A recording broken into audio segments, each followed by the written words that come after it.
everybody, this is your story. And so the questions are, what did they think when they first met me and it was Treasure Island? What did they think when we went into separation and it was going behind the mask? What did they think when we got back into contact and it was Unfinished Symphony? What do they think now and it's regeneration? What do they want for our future and it is a leg up? What do they want me to know and it is poised? What do they want me to do? And it is blessed. What does the universe want me to know? And it is deep knowing. And then what does they're thinking about the karmic partner? And there are two here. It is not for me. And also observing the situation. So, and then the golden path guidance for both of you is the I am balance. And so I'll go straight into it. And so what do they think when they first met you? And it was that all treasures, basically the treasure chest has come and it's arriving on the back of the turtle, and the turtle is fertility, Mother Earth, Gaia, love, unconditional love. So the law of attraction brings dreams into fruition, the results of positive thinking made manifest, abundance appearing as if from nowhere, financial gains in the sharing of good fortune. So basically, literally thinking that he's won the treasure and it was the dream come true. Your relationship is a treasure, providing even more than you need, but you may not see that right now. No matter how long you've been together, you and your partner are always discovering hidden gems about yourselves and each other. Now is a time of discovery. It's as if everything is in sync and everything is new again. Romance blooms and love is in the air. You can be assured that this partnership will bring you great gifts and valuable lessons. Keep your heart open. The message of this card is to celebrate love and what it teaches you. Well, how lovely, because, you know, there is no bigger lesson than a twin flame lesson. That is for sure. And so, what do they think when we went into separation? And this is having to go behind the mask. This is all about hiding feelings. So, a need to see beyond the superficial. The desire to don a mask or dress something up to disguise its true nature. So sometimes we try to become something we're not to impress others. We embellish a story a bit, adding some dramatic elements to make us more appealing. The real person becomes hidden behind the sparkle and the shine. Then there are times when we don't see the true value of someone else because he or she may not have the glitz and glamour that seem so desirable. Now is the time to look past the surface, beyond the mask, to the essence of a person. Who that person is, not what he or she can give you. It's important. See beyond the glitter and look for the inner glow. Use the eyes in your heart and let go of artifice and let what is authentic shine. So I love this for what happened in the separation, because it's so much about the journey, about looking, you know, understanding that it's not what the eyes can see, it's what the heart can feel. And seeing beyond the mask of illusion. And the only time that you do that is really when you get awakened to it during that period of separation. Because, you know, what's lovely about this card is that the spirit is looking down, and the mask actually stands on top of the golden hill. So the masks will be lifted off. Because it's also it's number 7, so it was the mask that was which was covering the soul. So what do they think when we got back into contact? And this is that there is unfinished business, that there is still a chapter to be written and a symphony to be finished, because your soul song together wants to chime loud. So there is an incomplete lesson. So moving on is difficult when love lingers. Things are left unsaid and you haven't had the opportunity for closure in your relationship and in your heart. You can still feel bound up in relationships when closure is denied you. It's important to achieve this for yourself. Write that letter, make that call, or have that conversation over a cup of coffee. For peace of mind, accept matters as they are. Make amends if need be, and declare your feelings, even if only to yourself. Be clear about what has been left unresolved, and close the door on the past so you can set yourself free. Only then can a new chapter in love blossom. So I definitely think it's also a time to write things out, especially with the moons and all of the cycles that are happening this month. You know, I'm really strongly getting guidance about writing down everything that has, you know, like come up in your relationship and things that you want to let go of. Just basically write a story of your relationship on paper. Let it all out, all the angers, all the hurts, all the love, all everything. You know, write your own story and then burn it and let it go, because this is the start of a new chapter. Because what they're thinking is about regeneration, it's about rebirth, about new things.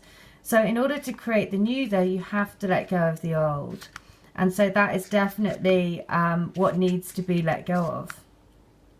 So regeneration, the world is based on connections and relationships, and no matter what loss has occurred in the past or even now, death and endings are only illusions. There is life after death, love after loss, and in this moment you are radiating the regenerative life force energy that makes you irresistible to love in all forms. Now is the time when you will see evidence of this new emergence. Can you feel it? Love is rising up to greet you. How gorgeous. And I love the fact that it's the tree, because it is the tree of life. And what do you want for our future? And this is number 7 as well, 34, which is 7. Your souls want to give each other a leg up to help each other on this journey of life, which is so lovely. But also what I love about this card, it's the polar bear. So it's all very nurturing and cuddly and soft, and just, you know, that feeling of, you know, being wrapped up in a polar bear.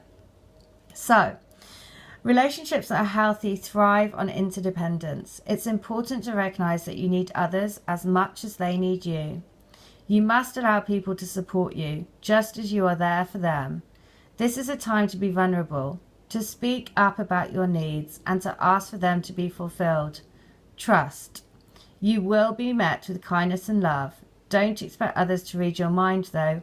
Ask and it is given. So for that, it's about being vulnerable, speaking your truth, being open and loving with each other, and realizing that you're both helping each other on this journey of life. And so what do they want me to know, or what they want you to know? And that is poised. This really is a time for you to shine bright, to basically lift your arms in the air and really become your goddess self. Really, that's the big thing. It's bringing something to light, being at your best, being confident, throwing the arms to the golden energy. So when you're confident and happy in your own skin, you are ready for deeper, more intimate relationships. You have nothing to prove right now. You are completely yourself and can handle anything. Love, friendships, and harmonious new connections are all present now, or are coming in. You're ready to give and receive from the heart, and this is a beautiful place for you to be. So what they want you to be is this gorgeous goddess, throwing your arms and being confident and full of love. And what do they want you to do? And this is so lovely, because it is the 22.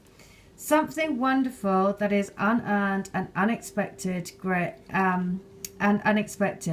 a grace that is unforeseen gift from spirit. So you are moving toward a deepening of intimacy in a unique and sacred partnership. You know you are meant to make this connection. This union, blessed by the divine, will bring transformation and beauty to the world. This is also a sign that, even more important, you're being called to a deeper intimacy with yourself and spirit. With this new development, you will see evidence of grace in your life. So what they want you to do is focus on going within, focusing on you, focusing on being this goddess, and and really celebrating you, and really celebrating your soul, and just knowing, because what does the universe want you to know? It is having that deep inner knowing. So the message is from the universe is this. It is intuition, listening to the oracle within, empathy. Intuition is the faculty that allows you to enter into a dialogue with source, the consciousness that you are a part of but cannot see with the naked eye. It's perplexing that people are taught to ignore this natural capacity to navigate their journeys, to access their inner guidance. Know that you have an ability to read between the lines and find all the truth that was missing when the story was told. This deep knowing allows you to open the door to wisdom far greater than what is available in the limitations of human experience. You're given information that may make no sense whatsoever to the logical mind or five senses, but which is 100% correct and true. The trick is to listen and then to act accordingly. You're now invited into this sacred dialogue of deep knowing. So tune in and trust your vibes. They will be right. Ask and you will receive answers from unusual sources. And for your relationship, there are occasions when you just know, deep in your heart and soul, that a person is going to play a meaningful role in your life. Someone crosses your path and suddenly, out of the blue, you're connected at a level impossible to describe. That feeling marks a moment in time etched indelibly onto your soul. Someone has entered your life who will be instrumental in your journey, so pay attention. Two hearts are calling to each other to begin an alchemical process. This is also a sign that your intuition about the person you care about is correct. Trust your heart to lead you now. Magic is about to happen. Aww. And so what's the deal with the karmic relationship? And this is, how's he feeling? He's feeling that not the one for me, and knowing that it's wrong, but also kind of being the observer about, what to do in this situation. So also